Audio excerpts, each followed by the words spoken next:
dod i adnabod Daloni Metcalfe.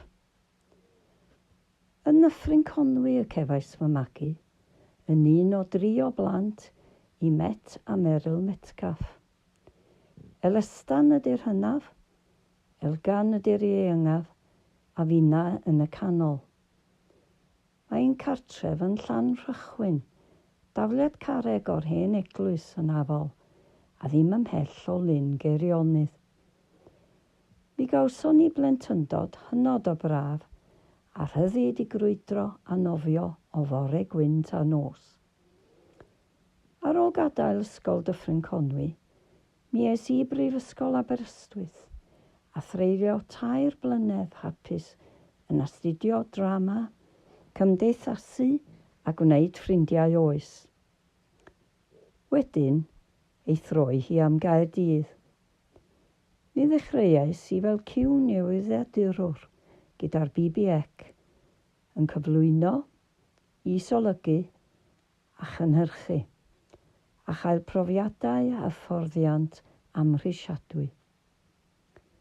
Wedyn, ymuno a thîm heno S4C a chael cyflwyno amrywiaeth o raglenni i'r sianel. Ar ôl cyflwyno rhaglenni o'r sioe fawr o Lanelwedd am rai blynyddoedd, mi ymunais â thîm rhaglen ffermio. Mae hi wedi bod yn fraint fawr cael gweithio ar y rhaglen hon a chael croeso gwirioneddol gynnes ar aelwydydd amaethyddol o Fôn i Fynwy. Fy mod i wedi fy magu ar fferm fechan, ar ôl priodi Wil a symud i'w gartref deuluol o ar fferm ym Mhen Llŷn, mi roedd gen i dipyn o waith dysgu.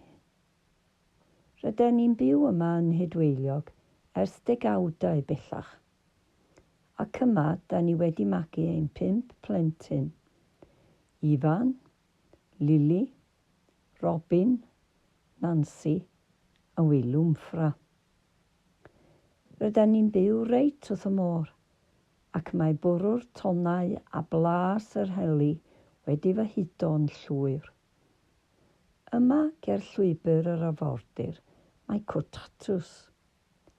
Hen gwt cerig gyda tho sinc ydy'r cwt gwreiddiol.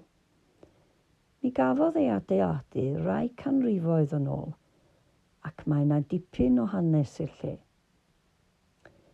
Yn ôl y sôn, fe fu Hywel Harris yn pregethu yma, yn answyddogol wrth gwrs. Ac yn yr hen gwt roedden nhw'n arfer cadw tatws. Mi roedd gan fy mam yng nghyfraith siop hufen iâ yn y cwt tan 1986, ac mwyn ei atal rhag mynd yn adfail, mi ailagoron i'r siop tua 2 flynedd ar 15 yn ôl. Erbyn hyn, mae yna shed ychydig yn fwy yma, ac mae cwt tatws a'r wefan ar agor drwy'r flwyddyn.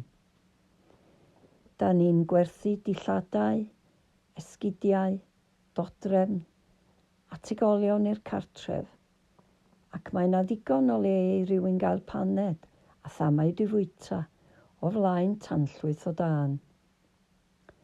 Mae yna sawl un yn gweithio yma bellach, gan gynnwys fy merched i, Lili a Nancy. Feryllydd oedd Lili, ond mae hi'n gweithio yn y cwt tatws yn llawn amser rwan, ac mae Nancy ar fin dechrau prentisiaeth yno. Lili sydd yn bennaf gyfrifol am y gwaith ar ein gwefan a chyfryngau cymdeithasol, a Nancy sydd yn cadw trefn arno ni i gyd. Mae'r ddwy yn greadigol. Anamal iawn y gwelwn ni Nancy heb weill crosio a gwlân yn ei ffoced, ac mae Lili a'i thrwyn mewn llyfrau cynllunio mewnol bob cyfle gaeth hi. Mae yna ddigon o hwyl i'w gael yma, ond y peth gorau un ydy'r cwsmeriaid. Da ni'n andros o lwcus o'r bobl rheini sydd wedi ein cefnogi o'r cychwyn cyntaf ac sydd yn dal i ddod yma'n ffyddlon. cymaint mae rhywun yn mwynhau y teithio a chwilota am gynnyrch newydd, y peth gorau un am cwrtatws ydy'r bobl. Mi fydda na groeso cynnes yn aros amdanoch chi pan ddewch i draw.